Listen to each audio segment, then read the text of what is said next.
Welcome back, people. Do Indie Book Review. I'm Quinn Buckland. We're in for something here.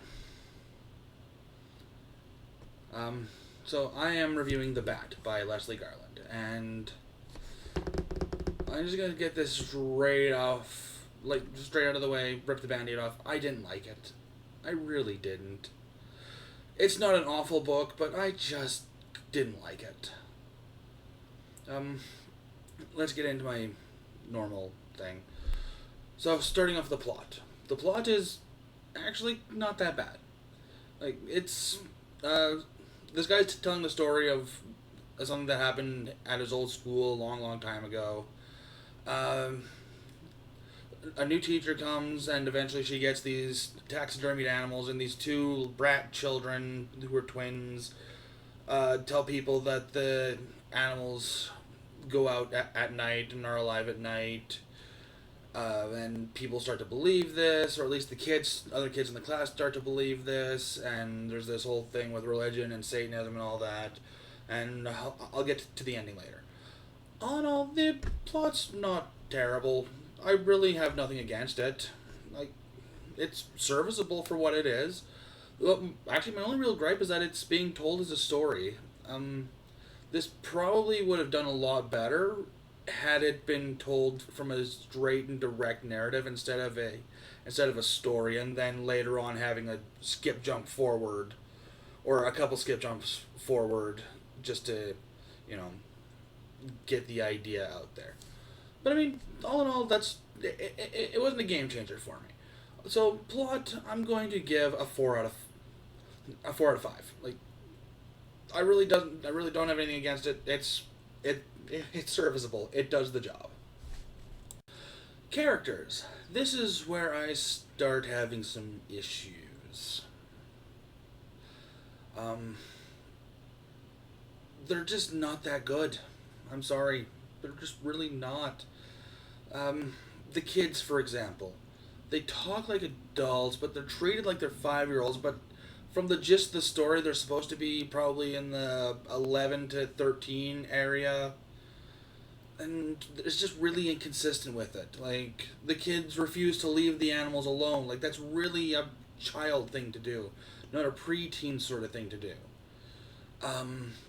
But yet they talk like adults. The one kid has a full-on theological debate with a teacher. That just doesn't happen. At least not to that degree. It's... And even the adult characters, the principal is completely inept and has absolutely nothing in terms of character. The main teacher, Miss Lovelace, is just kind of this walking sex bot. She has her shirt undone for the most part and wears skirts and...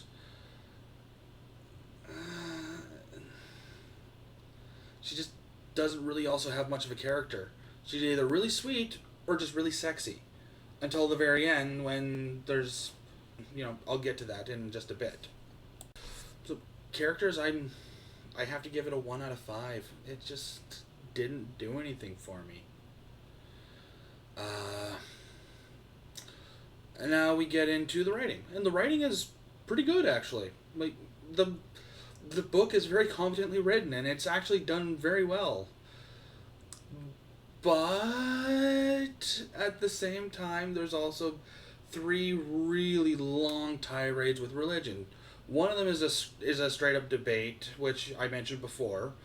The second one is him researching, and the other one is him talking to a vicar. And they're so long and drawn out, and something that could have been summed up in over a few chapters spans several pages, and I just not only lost interest, but kind of really lost the story. It really pulled me out of everything that was supposed to be going on.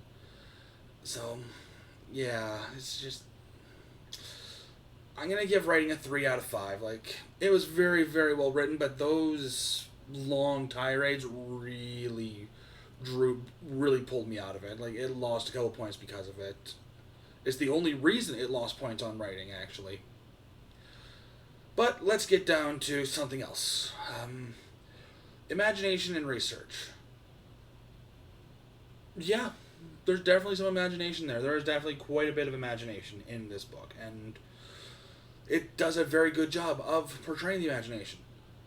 Something I should have mentioned in the writing and or plot was I really couldn't tell which era this was supposed to take place in, and that does kind of hurt the scoring just a little.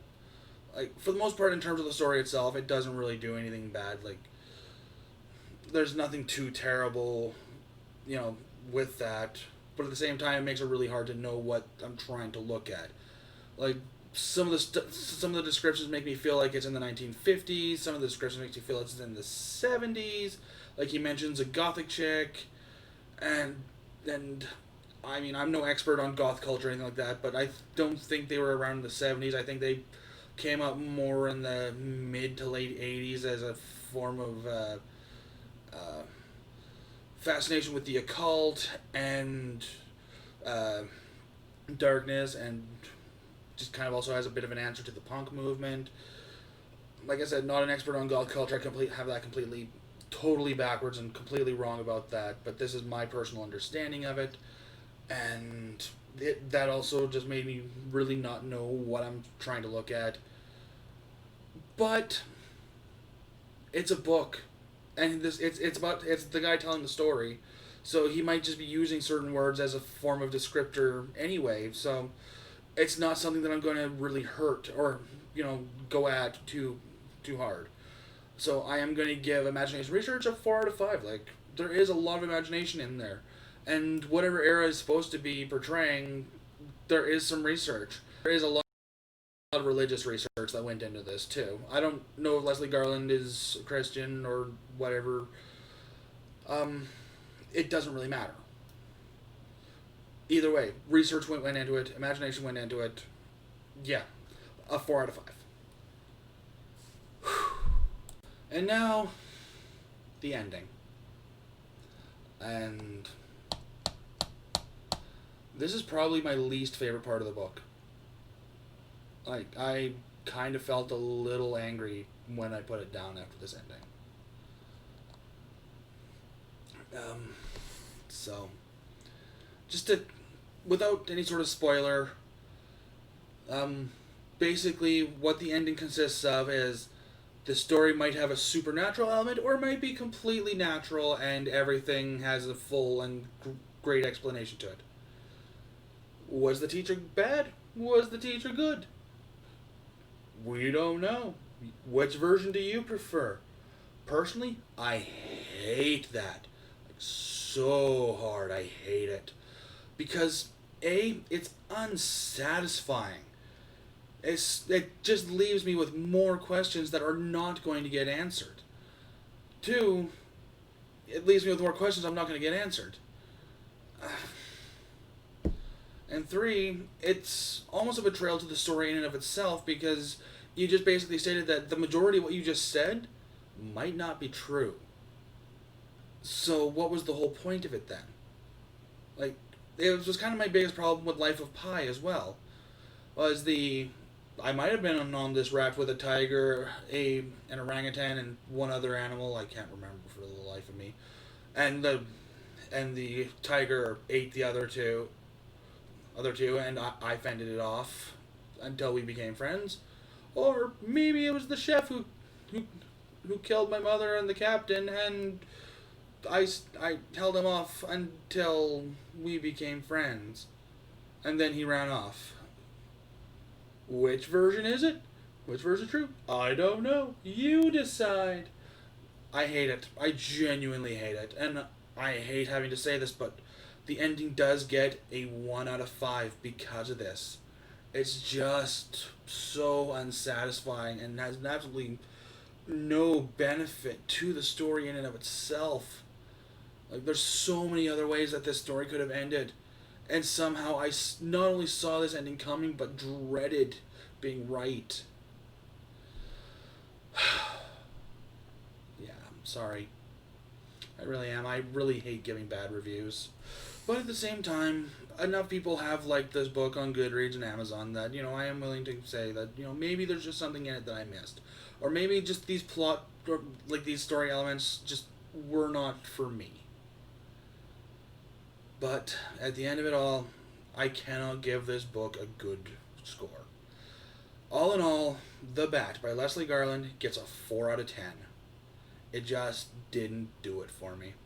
It's not unreadable. It's not absolutely garbage, but it's not one that I personally enjoyed.